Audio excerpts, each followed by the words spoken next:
right, we're here with killer Cub Swanson. It's fight week, co-main event this Saturday, Las Vegas. How are you feeling going into this one, man? I feel smooth, just I had a pretty good camp. And yeah, these days I feel like I really am enjoying the fight camps. I just got to get your thoughts quickly on that crazy night last weekend, UFC 261. Just how much do you enjoy the show and seeing all the fans back? It was pretty cool to see the fans back. Being somebody that's always been about the fans, I always want them to have a great time. And every time I'm interacting with fans, I'm hoping that the sport is gaining fans. I kind of have that mentality. So to see them in the arena just having a great time, it was pretty awesome to watch. Is it a little frustrating in a way for you that it's not going to be any fans at the Apex this weekend? After all that excitement, it's kind of back to the reality of what's been going on the last year.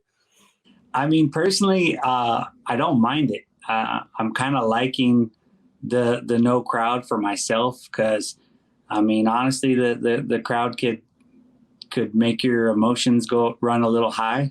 And yeah, so I mean, I've been, working on just getting back on a win streak and trying new things and polishing my game up. So doing it with a little less distraction is always nice. So I personally can't complain.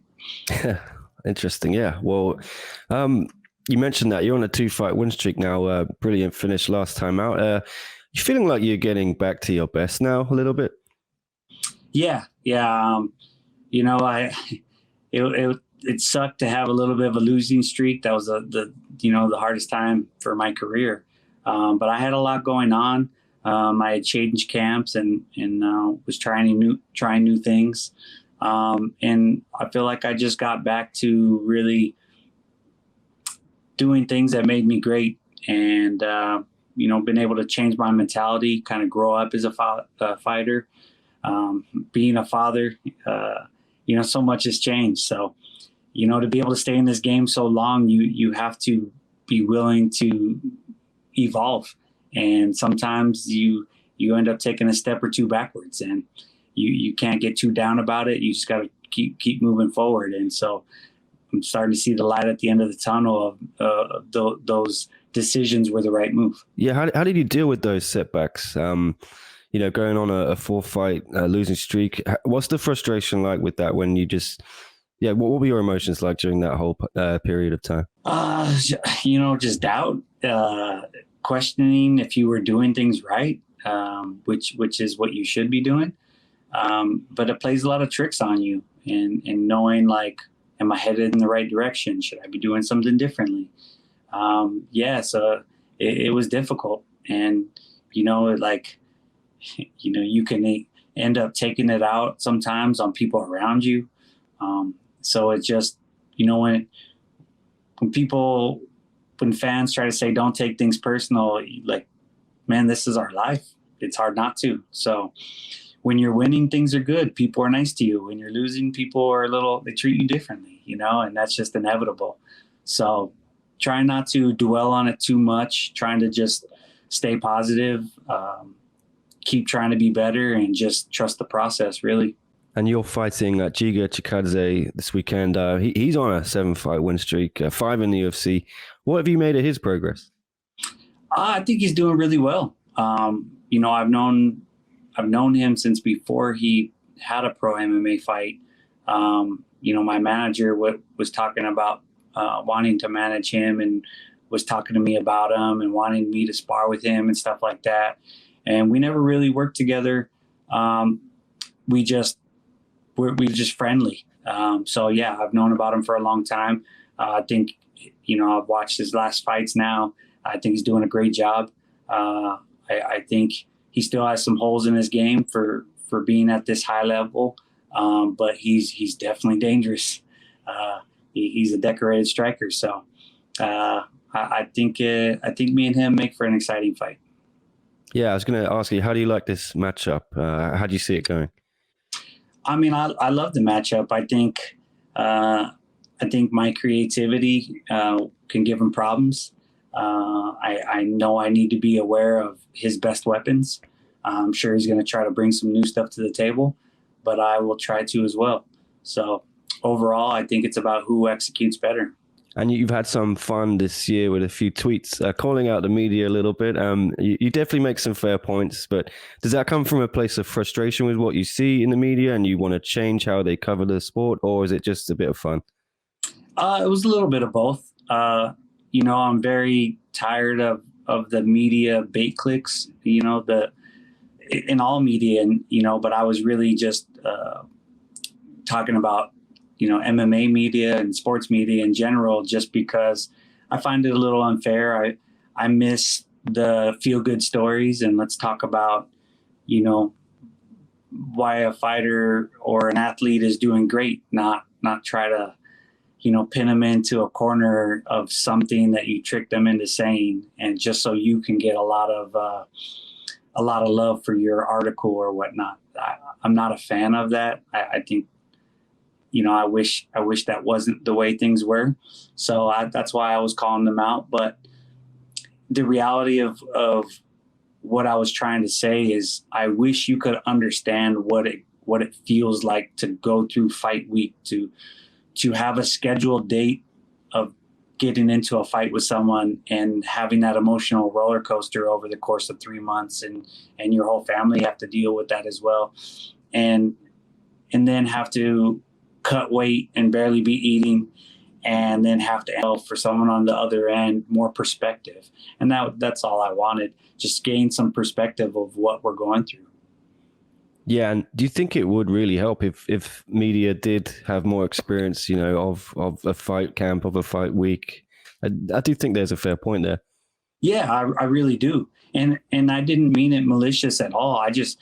I openly said, like, if any media person was going to try a fight to see what it felt like to dive into it, I would support them to the fullest. I would cheer them on, because I think it's so cool. Like, you don't have to, but you willing to try that and take, walk in my shoes. I think that's amazing.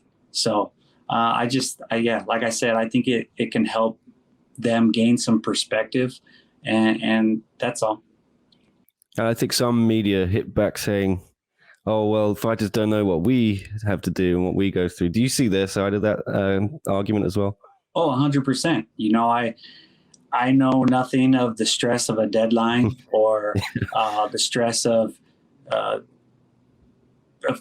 know a little bit about the stress of constantly trying to make people happy as a part of our job.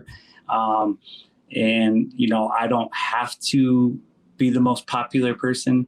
But I think when you're, doing articles, you're constantly getting judged on how many views it has.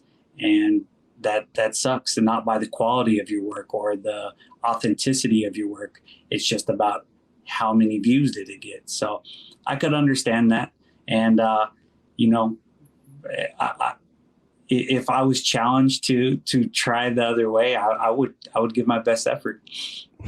Yeah, I definitely know that feeling you were mentioning there about the amount of views you get. It is interesting and frustrating as well. But I also wanted to just get your thoughts on Volkanovski and Ortega in Vegas, I believe, filming Ultimate Fighter. Are you looking forward to the return of the show?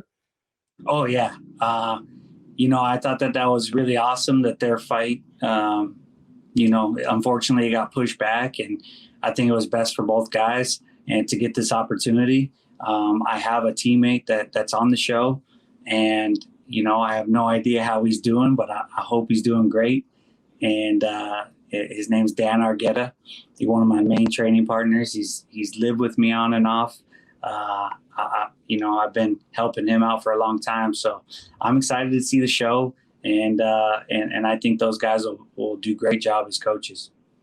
Yeah, and obviously you fought Ortega before, and who do you think might come out on top in this title fight?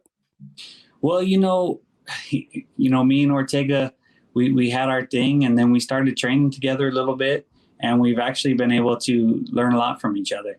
I was very proud of his last performance, and was proud to have been, sparring with him a little bit for that one, and just seeing him pull through was inspiring for me.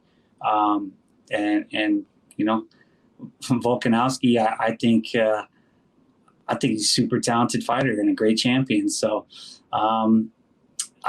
if you were looking at it on paper, you'd say Volkanovski has more tools, but Ortega you just can never count him out.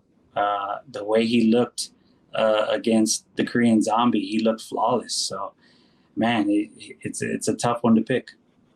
Yeah, and I just wanted to lastly get your thoughts on next month. Charles Oliveira is going for the vacant lightweight title. You've knocked him out of featherweight. Is it kind of crazy to see what he's gone on to do and how he's progressed?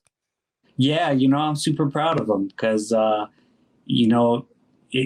he came out with a bang with a bunch of submissions, and he was a hot prospect. And then at 45, I think the cut was too much for him. He wasn't doing so good. He was kind of hot and cold. And at 55, he just out of nowhere just been killing it. And yeah, it's been kind of a trip because I got wins over Poirier and Oliveira, and they're at the top of the division at 55. It's crossed my mind, man, maybe I should be going up to 55. But yeah, I'm rooting for both those guys, and I think both of them are great. So I hope they do well. All right, man. I really appreciate the time. Cub Swanson, good luck for the fights. Thank you so much for talking to me. Yeah, no problem. I appreciate it.